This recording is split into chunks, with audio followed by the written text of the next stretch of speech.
Hey, I'd like to welcome you to another episode of Mission Matters. My name is Adam Torres, and if you'd like to apply to be a guest in the show, just head on over to missionmatters.com and click on Be Our Guest to apply.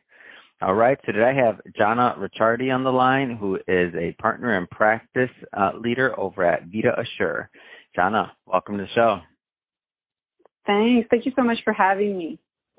All right, Jana. So excited to learn more about what you're doing over at Vita Assure and how you're helping your clients. But before we get into that, we'll start this episode the way that we start them all with our Mission Matters Minute. So, Jana, we at Mission Matters, we amplify stories for entrepreneurs, executives, and experts. That's our mission. Jana, what mission matters to you? Well, what matters to me and to the team here at Vita Assure is designing benefit plans that are relevant, sustainable, and add value to employees. And, it seems kind of logical or something that you would expect to hear from an insurance broker. But, I've been in the industry for about 20 years now, and the workplaces have changed tremendously. I mean, new generations coming in, technology is changing the way we work. The pandemic brought in work from home, but yet the brokers are still kind of regurgitating the same recommendations. So for us, having benefits evolve with the times and meet the modern day needs is just so important, because ultimately these are the lives of employees and their family members that we're having like a huge impact on. That's great. Love bringing entrepreneurs and executives on the line who are helping the small business owner community, because we need your help. As you said, things are evolving. Now, you mentioned you've been in the industry, going on over 20 years now. What kind of led you to stick with this industry? Because working with, and I'll be upfront, working with small business owners isn't always the easiest thing. Like what drew you to this industry and keeps you going and motivated? That's so funny. Actually, I really I admire small businesses and small business owners. I think that, we're in Canada, and Canada is built on small business. And I think that I'm always impressed by what small businesses can achieve with so little resources. They're like really resilient. So for me, it's been really, it's what gets me going is to work with small businesses, and they teach me things and I help them with benefits, because really that's really an important way or tool that they can use to attract and retain the best talent, the talent that they deserve, right? And that's going to help them grow also.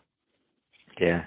No, that's great, and great having you on, because I know, like I said, took it on myself. In a previous life, I was a financial advisor, and I worked with a lot of small business owners, and that's why I say we. Myself as a small business owner, and I've also worked in the field, servicing them. And I'm like, man, it's not an easy thing. But I like that you said, in your location in Canada, that it's really built on small business owners in that community. And I just feel like the small business community, and that might be my bias, but it's just one of the best communities out there. So I agree. So I want to go a little bit further into what you're doing over at Vita Assure. So I know you mentioned benefits, but let's go a little bit further. Tell us about what you do. Yes, exactly. So when we talk about benefits, we're talking about group insurance plans. So that would include like life insurance, disability, health and dental benefits that a company would offer to their employees. It includes retirement plans. So helping employees build their savings so that one day when they retire, they'll have enough money, wellness programs, benefits for expats or expatriates if you have mobile workforce. So really, these are the types of benefits that we're focused on in helping employers with. What do you find? So we're recording this in January of 2023 for context for everybody listening to this. And what should business owners be thinking as they go into 2023? Well, I think that for me, mental health is really something that employers should be focusing on. It was already a key concern in the workplace before the pandemic, but COVID just really accelerated and amplified the issues. I think that just the context and working from home and everything that came with it just blurred the lines between work and personal. And we're seeing that mental health is a leading cause of disability, absence from work, or even what we call presenteeism, which means that they might actually physically be at work, but their head's not in it, they're not being productive, they're not engaged. So we right now there's so many labor shortages. It's so hard to find skilled talent or the talent that we're looking for. And once you actually go through all the hoops to secure talent and you train them and you onboard them and then you want to make sure they're productive and you don't want them falling off. So I think that a lot of employers are going to have to sit down and think about what can they do to be more proactive in this space. For sure, there's things they can do in terms of designing their plans, but I see this as being a hot topic for sure going into 2023. Where do you find employers are kind of missing the mark on that, on focusing on this? Like, where do you find, because obviously nobody's doing it on purpose, so I don't mean it from that context. I just mean, like, right. Where do you find that they're kind of missing the mark and where they can do better? I think, like you said, I think it's nobody's fault. I just think that, there's so much to do. So much to do when you're running a business and within HR also, and then you have benefits. So I think they just maybe are not thinking about it, or they don't have the people telling them like, hey, we need to sit down and think about this. So I think sometimes it's just like they're trying to check the box. They're trying to say, okay, well, I have my benefits program, check, it's handled, but they're not going into detail or into more depth about what their benefits plan is allowing them to achieve, or really sometimes they only realize when it's too late, like, when that employee does go out on sick leave and now, what do I do to help them get reintegrated into the workforce? So I think they just don't have the resources or the support to kind of guide them through this thought process. And what to do next. That's great. So, looking at, I guess, as we continue going through 2023, I think the work at home side of things has thrown us off for a loop. Like, are we going to continue working from home? Is it going to be a hybrid, or is everybody going back to work? And then as we come on, the tail end of the pandemic, and employers are thinking about, what's going to work best for them. How does this? And I know this will be different for every employer, right? Size of number of employees. Were they hybrid before? Did they already have the system set up in general? What's next for them? But I'm curious from your perspective, because you have a unique vantage point from the benefit side of things. Like, how should employers be reevaluating like what this next iteration of work from home looks like when it comes to their benefits and like how it affects them? Yes, exactly. Well, like you mentioned, it's going to be different for everyone, but I feel that going into 2023, employees are still, in the driver's seat. So again, because we're looking for key talent still, and it's hard to find, I feel that employees are still driving a lot of that part of the discussion. And what seems to be coming out is that employees want to work from home. They want more flexibility.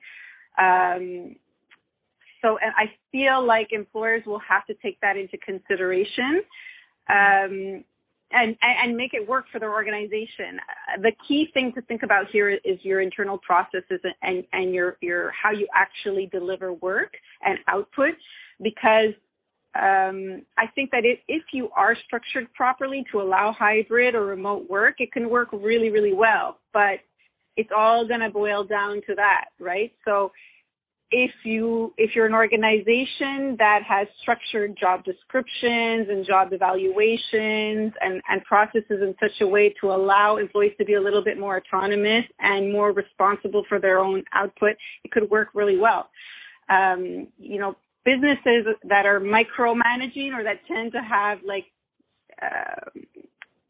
a lot very procedural. I'm seeing them more kind of trying to get people full time.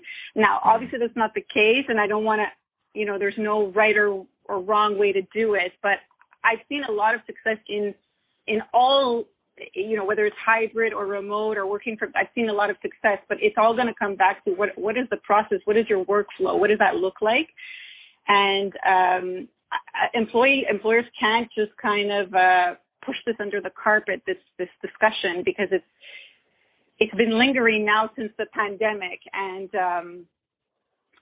they have to make a decision. They have to it's not a temporary thing anymore. Now it's like, okay, the pandemic's kind of over. We got to come up with a more permanent approach to this. Wonderful. Well, I have to say it has been great having you on the show today, Jana, and to get your input, expertise, and your vantage point really on what small business owners should be thinking about on their benefits and otherwise going into 2023. That being said, if somebody is listening to this and I know we just barely scratched the surface on employee benefits and really what people should be thinking about, but if somebody's listening to this again and if they want to follow up and learn more, what's the best way for them to connect with you and your team? Yeah, definitely. I mean, I'd love to hear from those out there listening. You can reach us at vitaassure.com. So Vita, V-I-T-A, Assure, A-S-S-U-R-E.com. We're on LinkedIn also. You can either look me up, Jana Ricciardi, or our business page, Vita Assure. So I would say those are the best ways to reach out to us. And we could continue the discussion. Perfect. And we'll put all that information in the show notes so that our audience can just click on the links and head right on over. And speaking of the audience, if this is your first time with Mission Matters or listening to a Mission Matters episode and engaging with the platform, we're all about bringing on business owners, entrepreneurs, and executives and having them share their mission, the reason behind their mission, and really what we can all learn and gain from their lessons so that we can all grow together. That's the point of the platform. We all want to grow together. If that's the type of content that sounds interesting or fun or exciting to you, hit that subscribe button because we have many more mission-based individuals coming up on the line and we don't want you to miss a thing.